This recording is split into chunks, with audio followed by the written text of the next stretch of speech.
설 명절 참 좋습니다.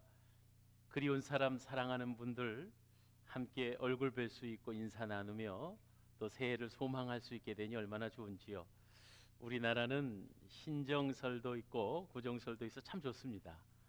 오늘 이렇게 또 귀한 예배 보니까 자제분들이나 또 떨어져 계신 분들 한 자리에 모인 것들 뵈니까 얼마나 반갑고 고마운지요.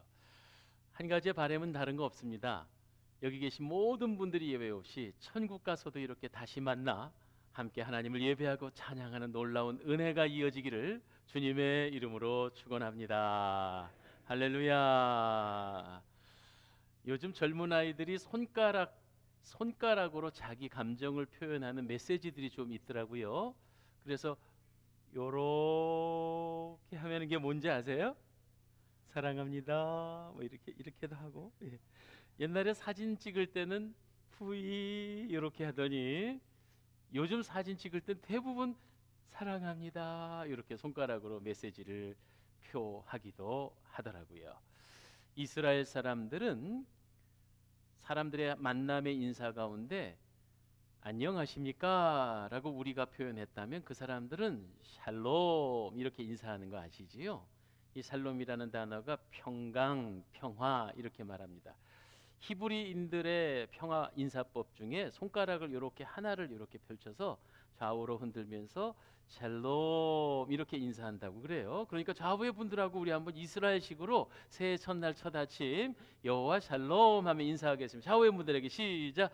여호와 샬롬, 여호와 샬롬.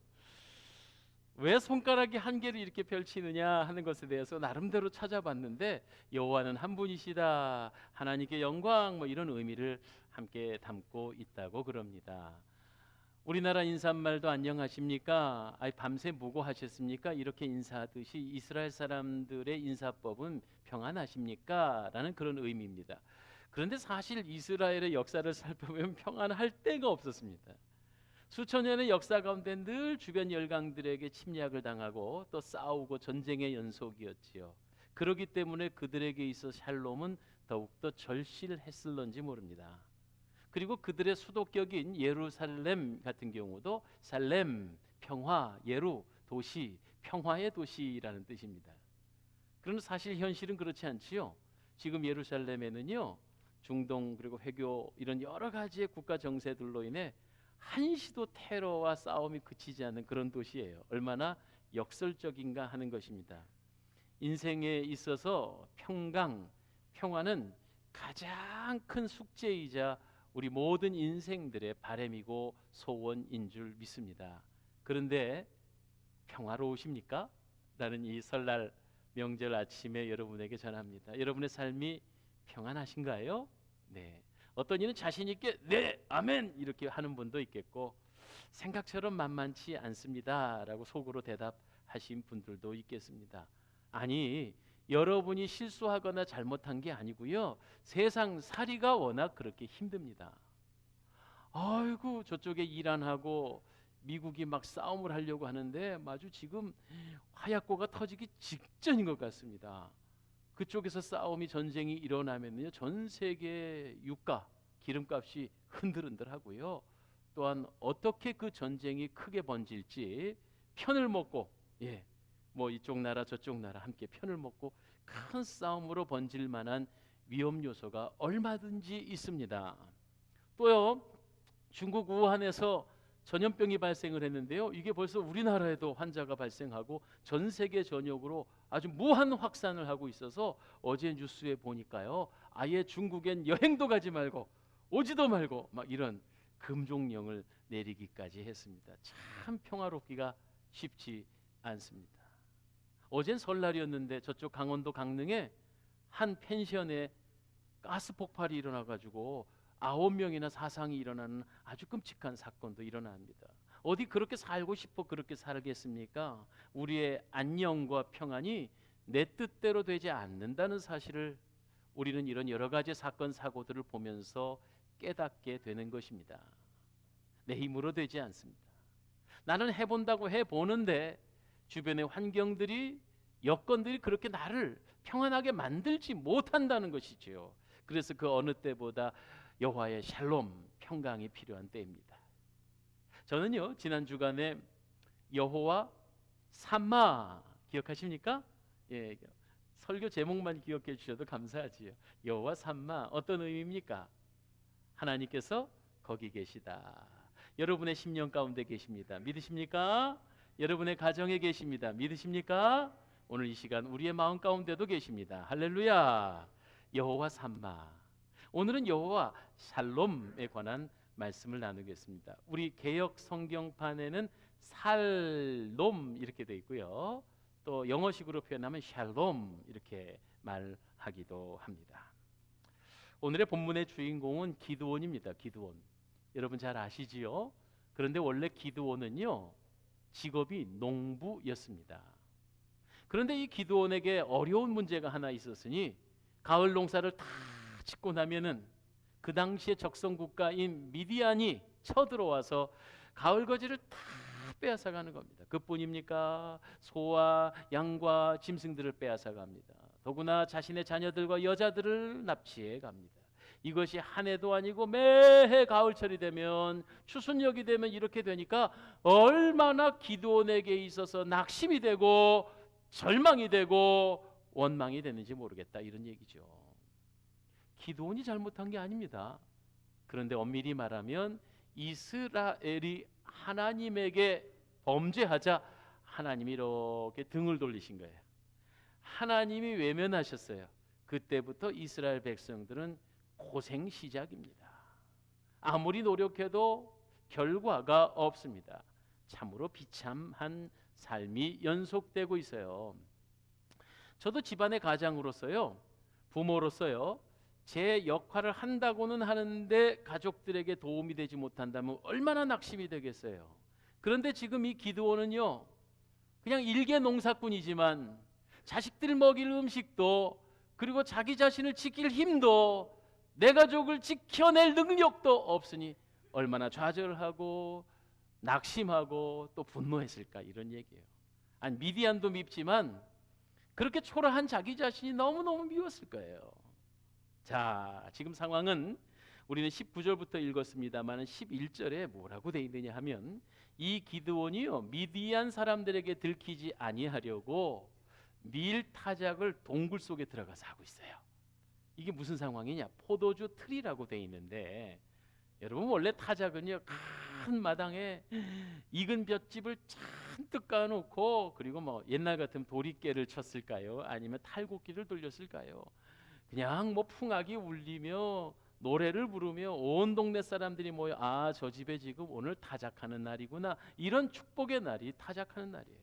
그런데 그렇게 동네방네 소문을 냈다가는 어떻게 되는 거예요? 미디안에게 들키니까 한 해 농사 다 망치고 빼앗길 거 아니에요. 그래서 하루 먹거리 근근히 얻으려고 지금 동굴 속에 숨어서 몰래 몰래 타작을 하고 있는 그런 상황이다, 이런 얘기입니다. 여러분, 상황이 힘든 것도 힘든 거지만 얼마나 나의 스스로 내가 초라했을까요? 얼마나 내가 능력이 부족한 것으로 인해 마음이 아팠을까요? 그러던 기드온이었습니다. 그러던 기드온이, 제가 원래 오늘 설교를요, 제목을 어떻게 바꾸려고 그랬냐면 우리 기드온이 달라졌어요, 이렇게 제목을 바꾸고 싶었어요. 여호와 살롬이라는 단어가 되게 중요하니까 우리 기드온이 바뀌었습니다. 어떻게 바뀝니까? 여호와 하나님의 사자를 만나고 바뀌는 거예요. 일개 농사꾼이요, 힘없는 농부였는데 한 끼니 먹자고 지금 동굴 속에 숨어서 밀 이삭 타작하고 있었던 이 기드온에게 여호와의 사자가 만나 주시자 우리 기드온이 바뀌었어요. 어떻게 바뀔 수 있었을까요? 그것을 전체적으로 이름을 붙이자면 여호와 살롬입니다. 그런데 그 하나님께서, 기드온을 만나 주셨던 하나님께서, 기드온을 변화시켰던 하나님께서 오늘 우리를 만나 주시고 우리도 기드온처럼 바뀌며 진정한 샬롬을 경험하게 되기를 주님의 이름으로 축원합니다. 자, 어떤 하나님이시기에, 도대체 하나님이 기드온에게 어떤 은혜를 베풀어 주셨기에 일개 농사꾼이며 그리고 힘없는 기드온에서 300용사여 미디안을 이기는 놀라운 사사의 역할로 바뀔 수 있었을까? 오늘 본문에 나타나는 성경의 교훈을 찾도록 하겠습니다. 첫 번째, 어떤 일이 벌어지냐면요, 막 숨어서 지금 들키지 않으려고 숨죽이면서 밀 이삭을 타작하고 있는데, 그때 주의 사자가 나타나서, 오늘 본문의 12절입니다. 여호와의 사자가 기드온에게 나타나 이르되 큰 용사여. 여러분, 이 장면을 어떻게 보십니까? 저는 상상력이 풍부해서 그런지 기드온이 엄청나게 놀랐을 것 같아요. 아니, 숨죽이면서 지금 미리삭 타작하고 있는데 갑자기 주의 천사가 나타나 큰 용사여 했으니까 얼마나 깜짝 놀랐겠습니까? 그러면서 연이어 나오는 말이 여호와께서 너와 함께 계시도다. 여호와 삼마, 할렐루야. 여호와 삼마, 하나님이 너와 함께 계셔. 그러면서 큰 용사여 말했습니다. 자, 이것은 뭐냐 하면 기드온의 자화상을 바꾸어 주는 은혜. 기드온이 지금 초라한 농부지만 하나님께서 그에게 큰 용사라 하시며 격려하시고 칭찬하시고 용기를 불어넣으신 은혜. 오늘 이 시간 동일한 하나님께서, 여호와 샬롬의 하나님께서 오늘 여러분에게 용기 주시고 칭찬하시고 격려하는 역사가 일어나길 축원합니다. 세상에 살다 보니까요, 원래 그런 우리가 아니었어요. 제가 설 명절이라고 세배하러 오는 꼬맹이들이 있어서 제가 이렇게 뭘 적어주면서 너 뭐가 되고 싶니? 그러니까 우리 초등학생들은 대부분요, 장군이요, 교수요, 과학자요. 또 어떤 친구는 근데 옛날에 우리 자랄 때는 대통령이요 그랬는데 요즘 대통령 될 사람은 없는 것 같아요. 예, 어쨌든 시대는 많이 바뀌었어요. 자, 초등학생들은 그렇게 꿈이 원대한데 청소년, 청년 넘어가서 물어보면, 청년들 세배하러 왔는데 제가 물어보니까 글쎄요, 뭐 직장이라도 얻었으면 좋겠고요, 많이 소위 말해서 자존감이 떨어져 있더라고요. 그만큼 세상 세파에 시달리고 또 많이 실망하고 산다는 얘기겠지요. 여러분, 우리 어르신들에게도 말씀드리고 싶고, 우리 중년 우리 성도님들에게도 말씀하고 싶고, 우리 원래 그런 사람 아니잖아요. 세상의 세파에 시달리며 용기도 떨어지고 근력도 떨어지고, 그래서 어느 순간 내 자신이 아이고 내가 쓸모가 없나 봐 하는 그런 생각에 빠져 계시진 않는지요. 무엇보다 무서운 것은 원수 사탄 마귀가요, 우리를 속이고 유혹하는 거예요. 아이고 니까짓 게 무슨 목사야. 우리를 조소하고 참소합니다. 그런데 말이죠, 오늘 하나님께서 우리에게 용기를 주시기를 큰 용사여 라고 북돋아 주시는 거예요.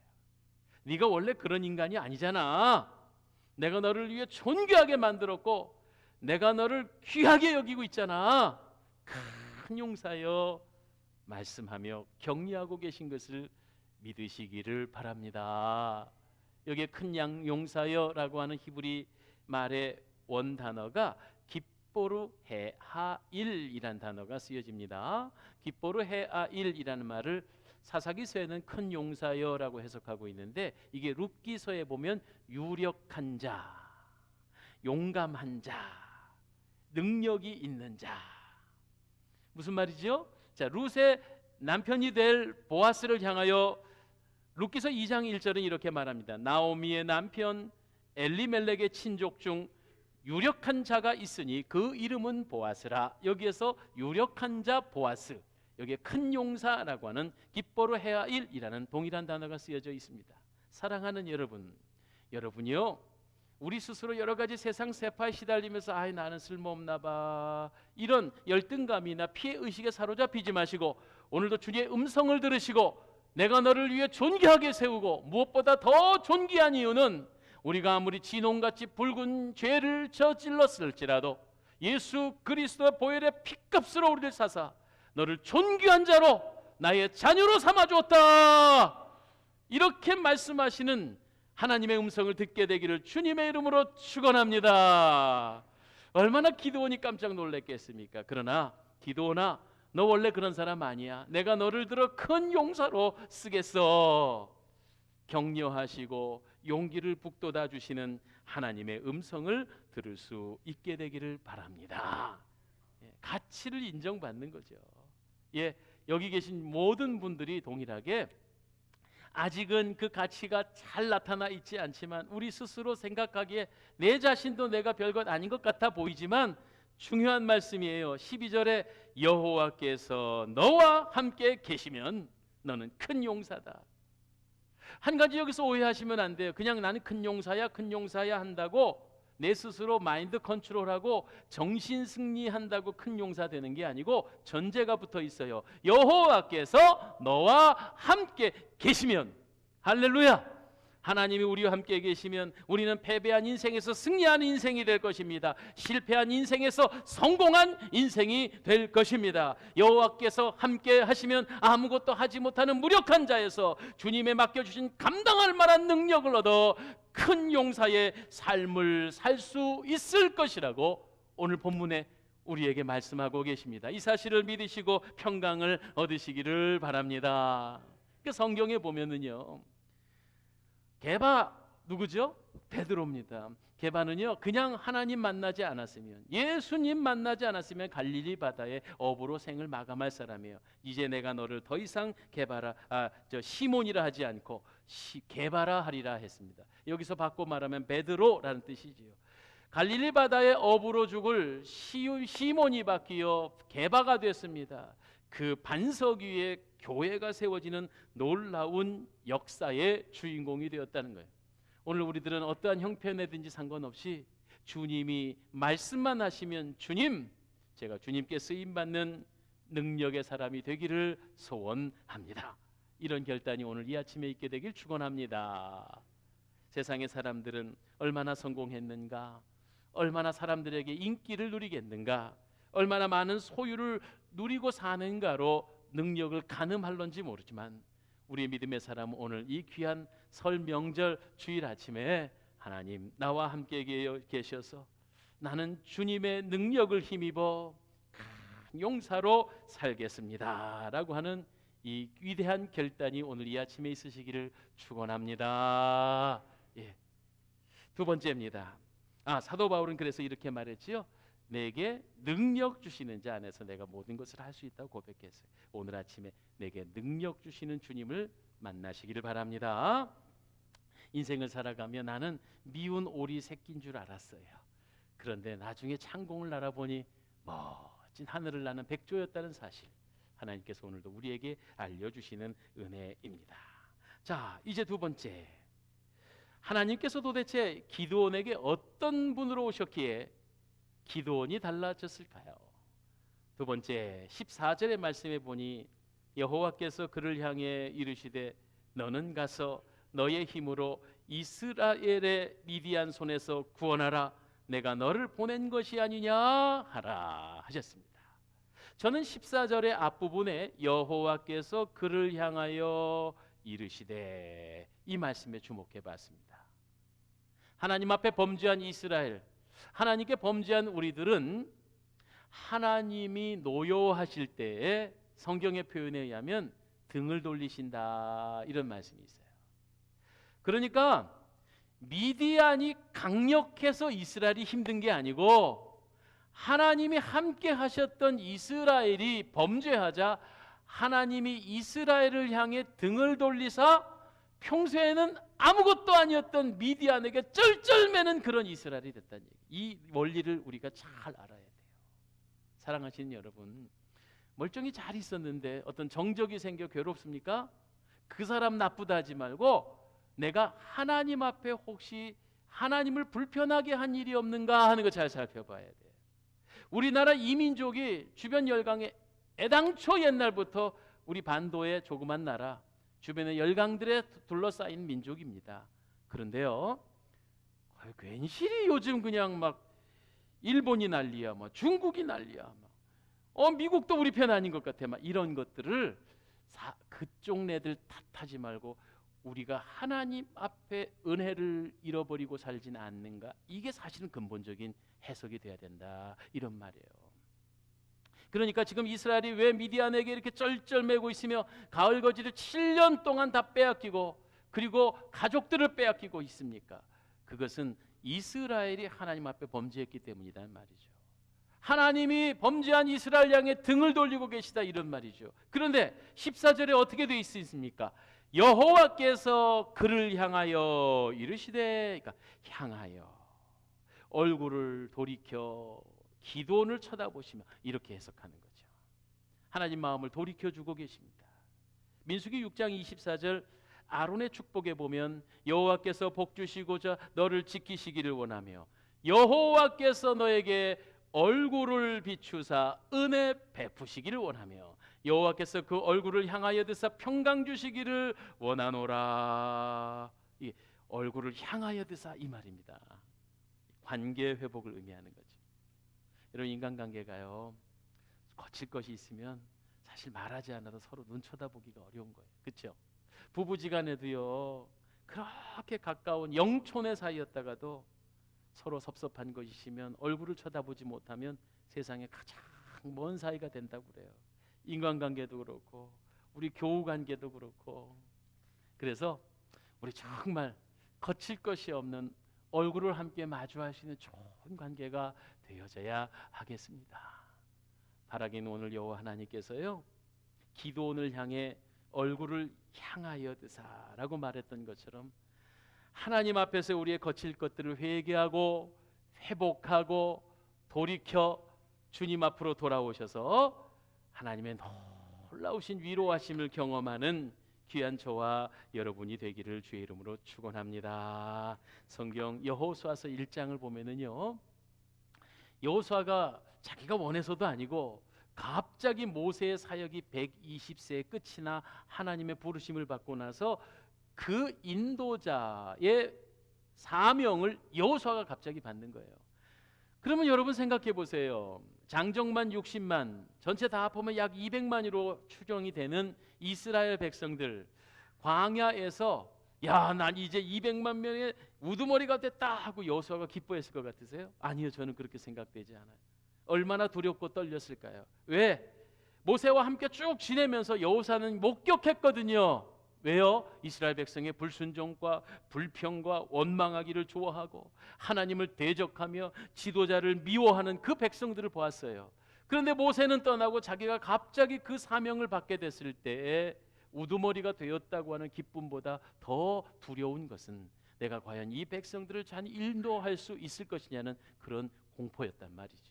그때 여호수아서 1장에 보면 하나님께서는 1장 5절 6절 두려워 떠는 여호수아에게 이렇게 약속의 말씀을 전합니다. 너의 평생에 너를 능히 당할 자가 없으리니 내가 모세와 함께 있던 것과 같이 너와 함께 있을 것입니다.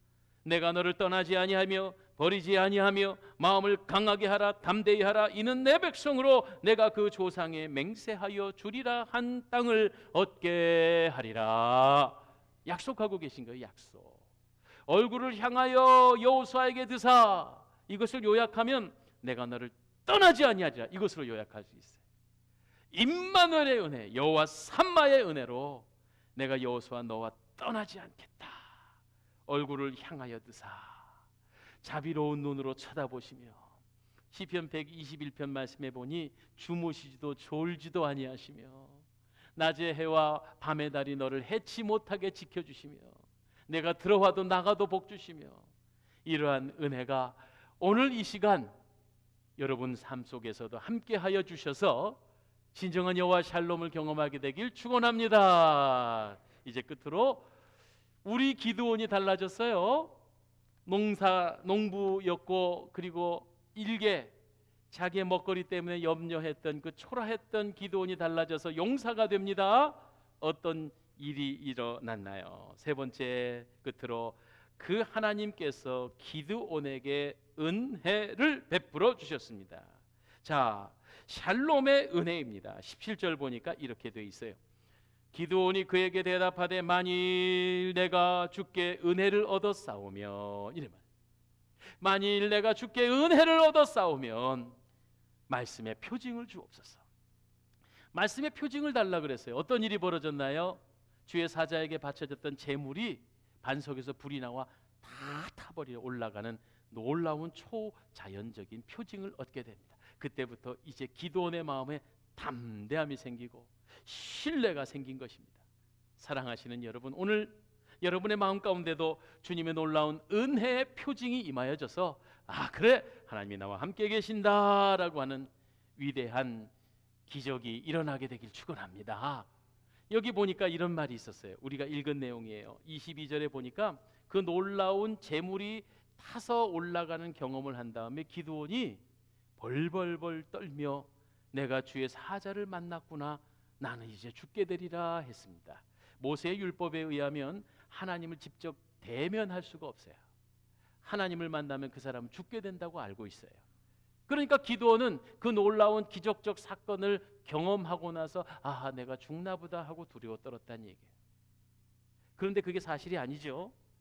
여호와의 사자가 하나님 이 기드온에게 이제 말씀하기를 뭐라고 말하냐면, 두려워 말라, 안심하라, 너는 죽지 아니하리라.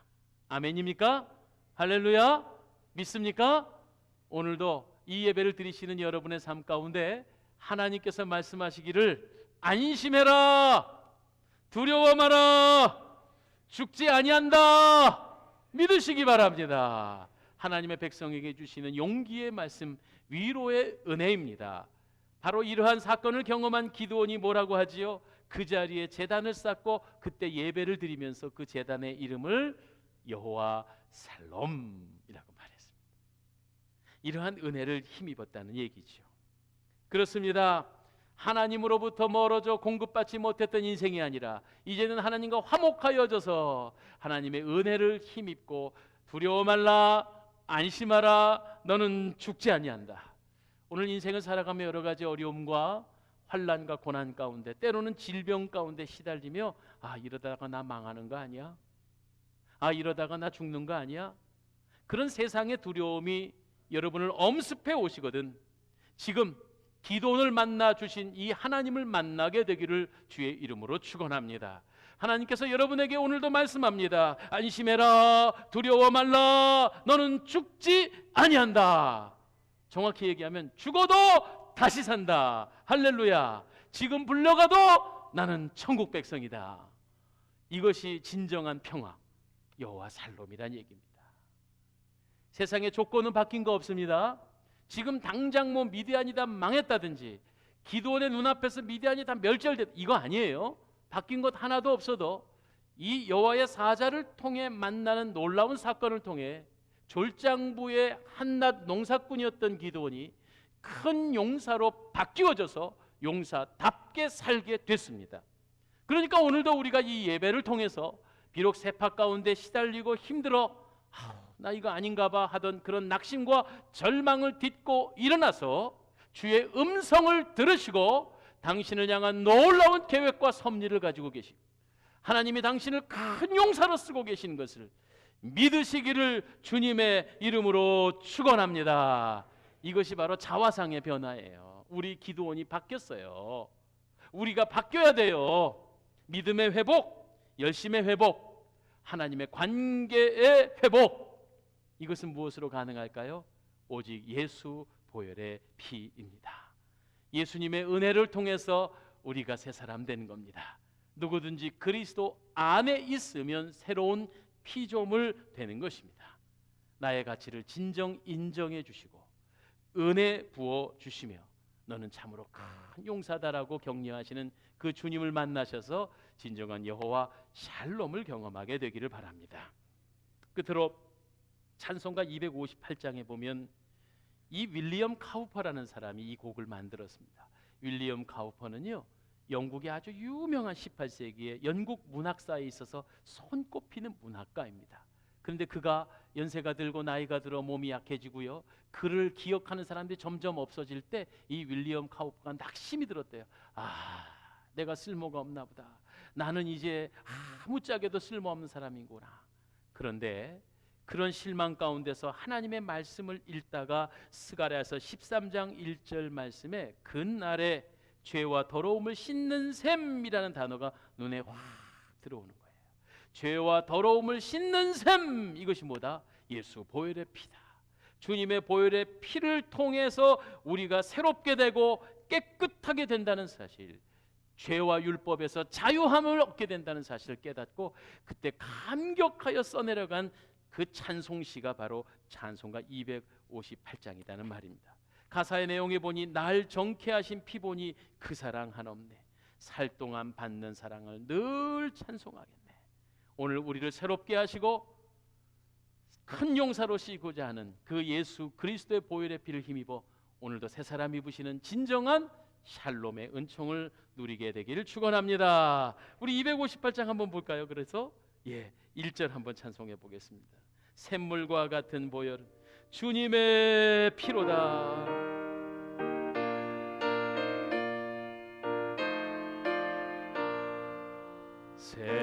샘물과 같은 보혈은 주님의 피로다. 보혈의 죄를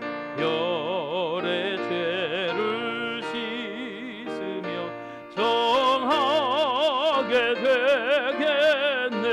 아멘 아멘. 정하게 되겠네. 정하게 되겠네. 보혈의 죄를 씻으면 정하게 돼. 4절로 찬양하겠습니다. 날 정케 하신 피 보니 그 사랑 한없네. 살 동안 받는 사랑을 늘 찬송하겠네. 늘 찬송하겠네. 늘 찬송하겠네. 살 동안 받는 사랑을 늘 찬송하겠네. 보혈의 피로 하나님과 우리의 관계를 회복시켜 주시고 세상의 세파에 시달려 패배한 인생이 아니라 너는 참 큰 용사라고 격려하시는 주님의 그 놀라우신 칭찬과 사랑을 기억하며 하늘의 평화를 누리게 되기를 바랍니다. 주님, 내가 이제 주님 세상에 썩어져가는 인생의 목적을 두지 않고 주님의 영광을 위해 살아가는 주의 용사가 되기를 원합니다. 여호와 샬롬의 은총을 다하여 달라고 이 시간 우리 한번 목소리 내어 소리내서 기도하겠습니다. 주여 한번 외치고 기도하지요. 주여. 하나님, 세상에 진정한 샬롬이 필요한 이때 하나님의 종들이 때로는 세상 세파에 시달리며 힘들며 마귀의 종노릇하며 넘어지고 쓰러져 엎드러져 있진 않았는지요. 기도원을 바꿔주신 하나님, 오늘 우리도 바꾸어 주시옵소서. 진정한 샬롬의 은혜를 허락하여 주옵소서. 성령의 은총을 더하여 주시옵소서. 예수 보혈의 피로 우리의 허물을 더 깨끗하게 씻어 주옵시고 너는 참 용사여 하나님의 큰 일을 감당할 자라는 것에 아름다운 용기와 세임을 얻게 하여 주옵소서. 큰 꿈을 품게 하옵소서. 큰 비전을 누리게 하여 주옵소서. 역사하시옵소서. 은혜 베풀어 주옵소서. 성령의 은총을 더하여 주시옵소서. 하나님 함께 하사 능력을 더하여 주시고 세상을 호령하며 하나님의 뜻을 이루어드리는 놀라운 용사의 삶을 살아가며 부족함 없는 참으로 상해 하나님의 놀라운 평강을 누리게 되는 주의 백성들이 다 되어지게 하여 주시옵소서. 예수님 이름으로 기도하옵나이다. 아멘. 하나님, 세상을 살다 보니 때론 넘어지고 쓰러지고 세상의 여러 세파에 시달리며 하나님의 백성이라고 하는 이 놀라운 사실을 잊어버릴 때가 종종 있었습니다. 기도원을 바꿔주신 여호와 샬롬의 하나님, 오늘 이 시간도 저희들에게 용기 허락하여 주신 줄 믿습니다. 안심하라, 죽지 않는다. 하나님의 격려와 용기의 말씀을 통해 내게 능력 주시는 자 안에서 모든 것을 할 수 있다고 하는 이 큰 믿음이 회복되어지게 하여 주옵소서. 예수 보혈의 피로 우리가 죽을 수밖에 없었던 죄인들을 용서하사 하나님과 화목하게 하여 주신 것을 감사드립니다. 이 화목을 세상에 전하며 늘 평강의 사도가 되게 하옵소서. 예수님 이름으로 기도하옵나이다. 아멘.